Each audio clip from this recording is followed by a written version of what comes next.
মহিলারা বাড়িতে নামাজের বিছানা নামাজ পড়ে অনেক সময় বিছানা কর্নার ভাঁজ করে রাখে, তা না হলে শয়তান নাকি দাঁড়িয়ে যায় বিছানায়। কোরআন সুন্নাহ ভিত্তিক কতটুকু সঠিক কথাটি? খালি গায়ে উযু করার বিধান কতটুকু আর উযু সঠিক হয় কিনা জানাবেন। স্ত্রী জাহান্নামে গেলে স্বামীও কি জাহান্নামে যাবেন? সুন্নাত সালাত আদায় না করলে গুনাহ হবে কিনা? টি শার্ট পরে কি নামাজ পড়া যাবে? বাজারে ড্রেসিং করা মুরগি খাওয়া যাবে কিনা?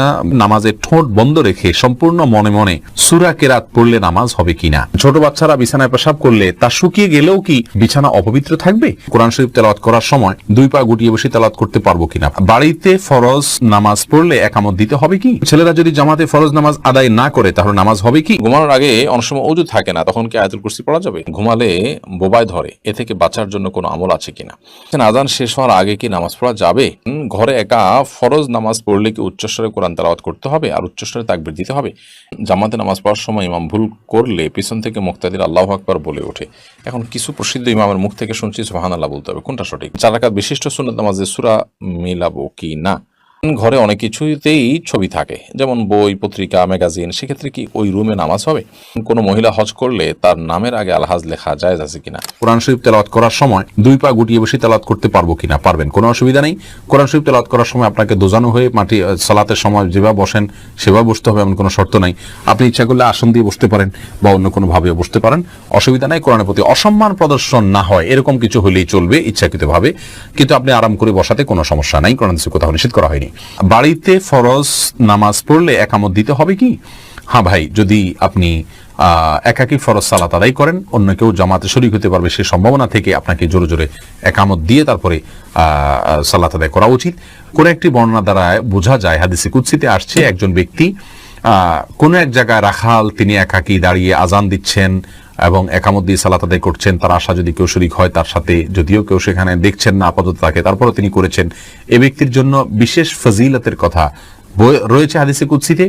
যার কারণে আমরা বলি, বাসায়ও যদি আপনি একাকী সালাত আদায় করেন, কোনো কারণে জামাত চলে গেলে মসজিদে আপনি একামত দিয়ে নেবেন এবং এমনভাবে পড়বেন যাতে কেউ আপনার সাথে সম্ভব হলে শামিল হতে পারে। এরপরের প্রশ্নে চলে যাচ্ছে। মোহাম্মদ ওমর ফারুক প্রশ্ন করেছেন, ছেলেরা যদি জামাতে ফরজ নামাজ আদায় না করে তাহলে নামাজ হবে কি? নামাজ হয়ে যাবে। একটা হাদিস এক্ষেত্রে আসে, লা সালাতা লিজারিল মাসজিদি ইল্লা ফিল মাসজিদি, যে ব্যক্তি মসজিদের প্রতিবেশী তার সালাত মসজিদে ছাড়া হবে না। এই হাদিসটির সনদ বিশুদ্ধভাবে প্রমাণিত নয়, হাদিসের সনদের ভিতরে দুর্বলতা রয়েছে, আর সেই কারণে এই হাদিসের সনদের দিকে তাকায় আমরা তার সালাত হবে না সেটা বলবো না।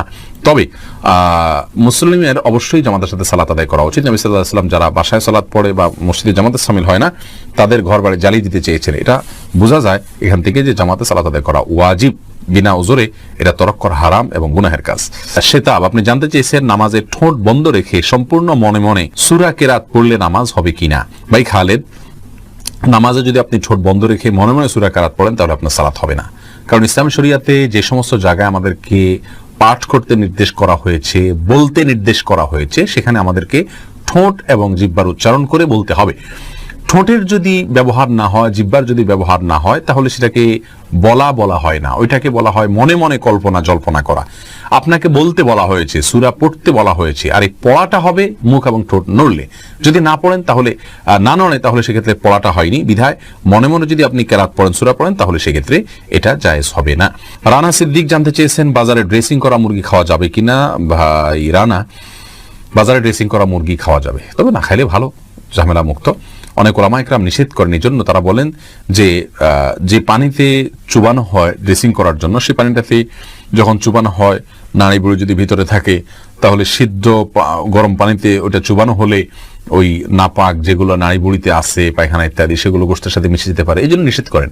আসলে এত অল্প সময়ের জন্য যে চুবানো হয়, কয়েক সেকেন্ডের জন্য, এত অল্প সময়ের মধ্যে ওই নাপাকি এটা গোশত পর্যন্ত পৌঁছায় না, যার কারণে গোশতের মধ্যে কোনো দুর্গন্ধ আমরা দেখি না, স্বাদটাও নাপাকের আসে না, কোনো আলামতও আসে না, যার কারণে এটাকে আমরা হারাম মনে করি না।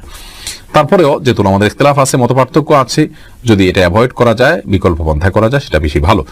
অর্থাৎ নাড়ি বুড়ি ফেলে দিয়ে তারপরে ফ্রেশ পানিতে চুবাই ড্রেসিং করলেন, তাহলে কোনো সমস্যা নেই। টি শার্ট পরে কি নামাজ পড়া যাবে? ভাই শাহিন, টি শার্ট পরে আপনি সালাত আদায় করতে পারেন, তো মনে রাখবেন সালাত আদায়ের ক্ষেত্রে মৌলিক নির্দেশনা আল্লাহ সুবহানাহু ওয়া তাআলা বলেছেন, ইয়া আইয়ুহাল্লাযীনা আমানু খুযু যিনাতাকুম ইনদা কুল্লি মাসজিদ। হে ঈমানদাররা, প্রত্যেক সালাতের সময় তোমরা সুন্দর ভাবে সালাত আদায় করবে, সুন্দর পোশাক পরবে বা সুন্দর পোশাক পরবে।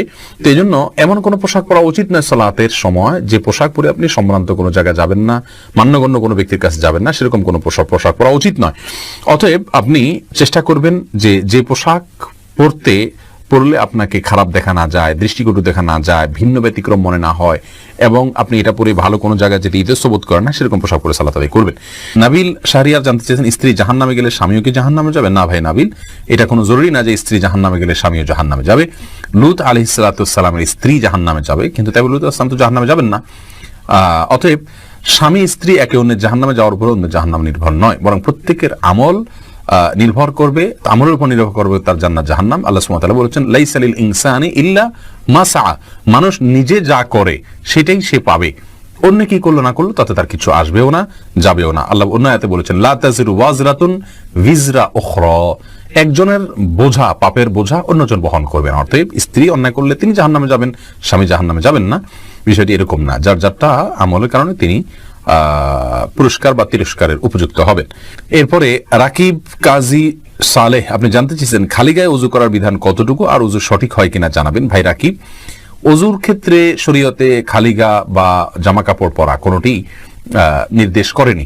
অতএব ওযুর ক্ষেত্রে আমরা খালি গায়ে যদি থাকি তাহলে কোনো প্রকার অসুবিধা নেই।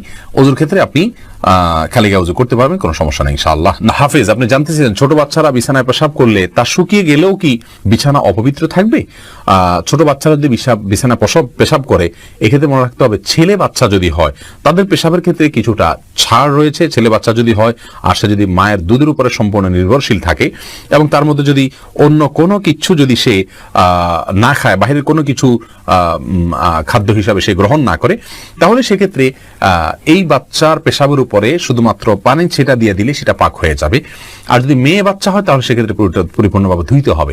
এটা হাদিস দ্বারা এই ব্যবধান এবং পার্থক্যটা সুস্পষ্টভাবে প্রমাণিত। এখানে কেউ যদি বলেন যে মেয়েদের পেশাবের ক্ষেত্রে এই তারতম্য কেন করা হয়েছে, মেয়েদের প্রতি বৈষম্য কিনা, আমরা বলবো না। মেয়েদের পেশাব হয়তো তার ভিতরে কোনো এমন কোনো দিক রয়েছে পেশাবের যেটা হয়তো আমরা এখনো জানি না, অথবা বিজ্ঞানী হয়তো জানতে পারেন, যার কারণে এটা ধোয়াটা জরুরি করা হয়েছে। সেটাতে দুর্গন্ধের বিষয় থাকুক অথবা অন্য কোনো ক্ষতিকর কোনো কিছু থাকুক যেটা আমাদের কাছে অজানা, কিন্তু ইসলামী শরীয়ত নির্দেশ করেছে, নিশ্চয়ই এর ভিতরে কোনো না কোনো কল্যাণ আছে।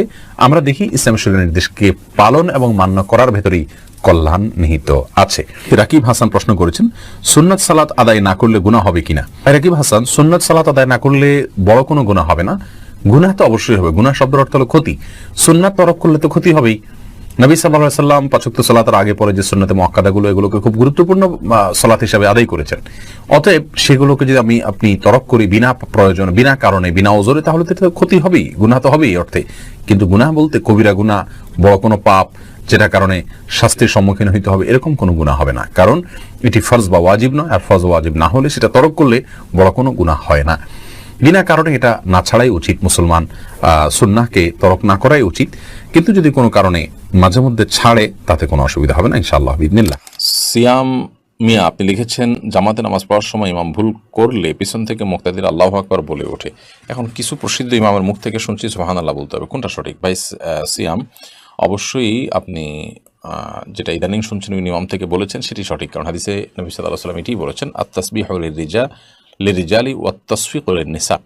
নামাজের মধ্যে ইমাম সাহেবের ভুল হলে যারা পুরুষ তারা তাসবিহ পড়বেন, সুবহানাল্লাহ বলে উঠবেন। সুবহানাল্লাহ এর শব্দের অর্থই হলো আল্লাহ পবিত্র। এটা আশ্চর্যের সময় মানুষ বলা হয়, যারা ইমাম সাহেব এটা কী করছেন, এই টাইপের বিষয়।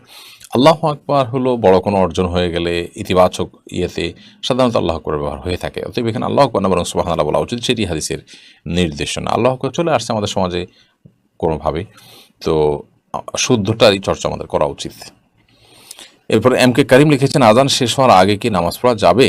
আজান শেষ হওয়ার আগে আপনি নামাজ পড়তে পারেন, তবে আজান যখন শুরু হয়ে যায় তখন আজানের জবাব দেওয়াতে মগ্ন হওয়া উচিত, যেন আজানের জবাব দিয়ে শেষ করে তারপর আপনি নামাজ পড়তে পারেন, সেটা বেশি উত্তম। তবে আজান চলাকালীন সময় যদি আপনি নামাজ শুরু করে দেন তাতে নামাজ হয়ে যাবে, কারণ আজানের জবাব দেওয়াটা ফরজ কিংবা ওয়াজিব নয়।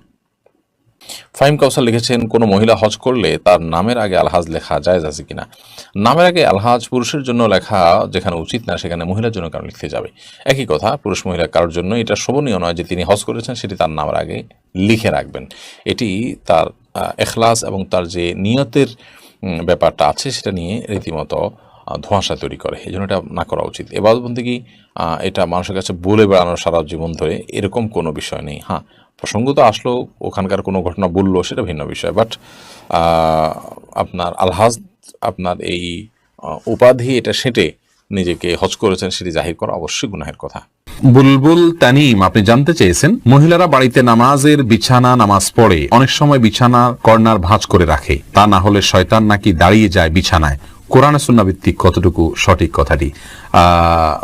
ভাই বুলবুল, বাড়িতে নামাজের বিছানা নামাজ পড়ার সময় কর্নার ভাঁজ করে রাখা, শয়তান দাঁড়াবে সেই ভয়ে, এটা কুসংস্কার। এর সাথে ইসলামের শরীয়তের কোনো সম্পর্ক নাই। কোরআন হাদিসে কোথাও বলা হয়নি যে কেউ সালাতের জন্য দাঁড়ালে তার জানামাজটা যদি বড় হয় তার কোনায় শয়তান দাঁড়াবে, এরকম কোনো কথা নেই। জামাতবদ্ধ সালাতে পুরুষরা যখন পাশাপাশি দাঁড়িয়ে সালাত আদায় করবেন তখন কাতারের মধ্যখানে যদি ফাঁকা থাকে সেখানে শয়তান দাঁড়ায়, এটা হাদিস দ্বারা বোঝা যায়। এজন্য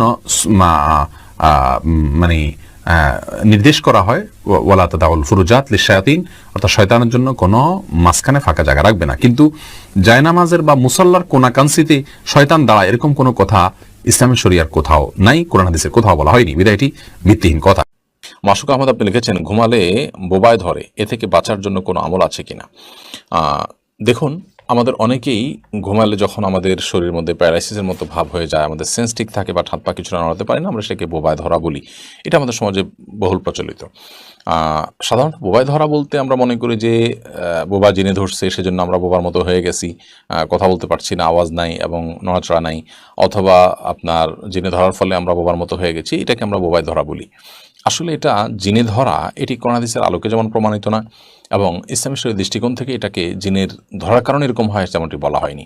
বরং এটার বৈজ্ঞানিক ব্যাখ্যা আছে। আমরা জানি যে এটাকে বলা হয় আপনার স্লিপ, কি বলে এটাকে, পক্ষাঘাতগ্রস্ত, মানে ঘুমে স্লিপ প্যারালাইসিস, বা আপনার ঘুমন্ত অবস্থায় পক্ষাঘাতগ্রস্ত হওয়া সাময়িক সময়ের জন্য, অল্প সময়ের জন্য, মুহূর্তের জন্য এরকম হয়ে থাকে। তো এরকম যদি হয় তাহলে সেক্ষেত্রে চিকিৎসকদের বিভিন্ন পরামর্শ আছে এটি কেন হয়। সাধারণত না ঘুমালে, ঘুম গভীর না হলে, শুয়ে থাকলে, বিভিন্ন ডিভাইস আশপাশে রাখলে, সেগুলো চালু থাকলে, সেগুলোর কারণে অনেক সময় এরকম অসুবিধা হতে পারে। শরীর অত্যধিক ক্লান্ত থাকলে এরকম হতে পারে, এবং দিনের বেলা ঘুমের অভ্যাস থাকলে রাতের বেলা এরকম হতে পারে। এই জন্য দিনের বেলা যথাসম্ভব না ঘুমিয়ে রাতে তাড়াতাড়ি ঘুমিয়ে যাওয়া উচিত, এবং লম্বা সময় ধরে খুব মন ভরে ঘুমানো উচিত, এবং ডিভাইস ইত্যাদি থেকে যথাসম্ভব ঘুমের আগে থেকে দূরে থাকা উচিত, এবং এগুলোকে দূরে রাখা উচিত, এবং সম্ভব হলে বন্ধ করে বা এরপরে মোড দিয়ে রাখতে পারলে ভালো হয়। তো এগুলোর মাধ্যমে ইনশাআল্লাহ দিল্লাহ এখান থেকে রক্ষা পাওয়া যাবে। চিকিৎসকগণ এবং এ বিষয়ে বিশেষজ্ঞগণ নানা রকম পরামর্শ আমাদেরকে দিয়েছেন, বিধায় সেগুলো আমরা করব। এর বাইরে ওই মুহূর্তে আমি আল্লাহ তাআলা স্মরণ করে আল্লাহর কাছে পানা চাইতে পারি। এই পক্ষাঘাতটা স্থায়ী হয়ে গেলে আমার জন্য সেটা কত বড় বিপদের কারণ হবে, সন্দেহাতীতভাবে সেটি আমাদের টেনশনের কারণে একজন ইমানদার হিসাবে। এই জন্য আল্লাহ তাআলার কাছে আমরা ইস্তেগফার করবো, এবং ভীত সন্ত্রস্ত না হয়ে আল্লাহর কাছে আমরা সাহায্য প্রার্থনা করবো, এবং আমরা আশা করবো ইনশাআল্লাহ এটা ছেড়ে যাবে, আতঙ্কিত হব না। তো এই বিষয়ে তারা পরামর্শ দিয়ে থাকেন। এর বাইরে ইমানদার হিসাবে যেটা বললাম যে ওই মুহূর্তে আপনি সেন্স আছে, সেন্স কাজ করছে, তো আল্লাহ তাআলার কাছে আপনি মনে মনে দোয়া করতে থাকেন, মুখে আওয়াজ করতে না পারলে কোনো অসুবিধা নেই।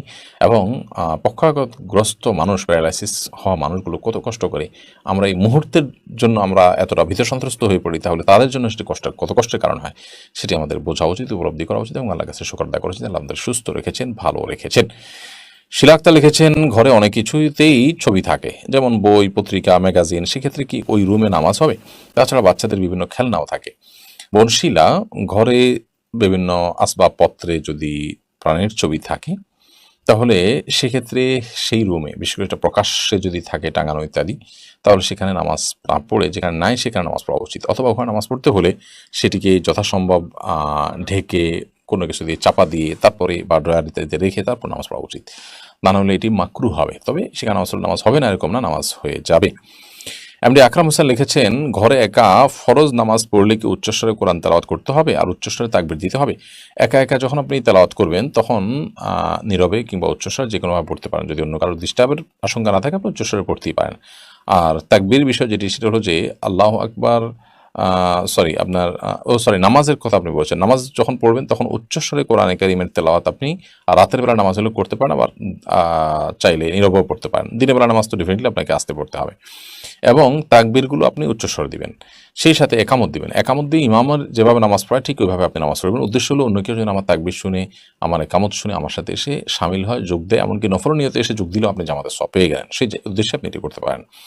সুমন আহমেদ আপনি লিখেছেন 4 রাকাত বিশিষ্ট সুন্নত নামাজে সূরা মিলাবো কি না? জি, সুন্নত নামাজ হলে যে সূরা মেলানো লাগবে না ব্যাপারটা সেরকম না। সুন্নত নামাজেও সূরা মিলাবেন। আব্দুল সাত্তার লিখেছেন ঘুমানোর আগে অনেক সময় অজু থাকে না, তখন কি আয়াতুল কুরসি পড়া যাবে? অবশ্যই পড়া যাবে। আয়াতুল কুরসি পড়ার জন্য অজু করা জরুরি না, মুখস্থ তেলাওয়াত করতে হলে অজু আবশ্যক না, বিধায় আপনি অবশ্যই ঘুমানোর আগে অজু না থাকলে আয়াতুল কুরসি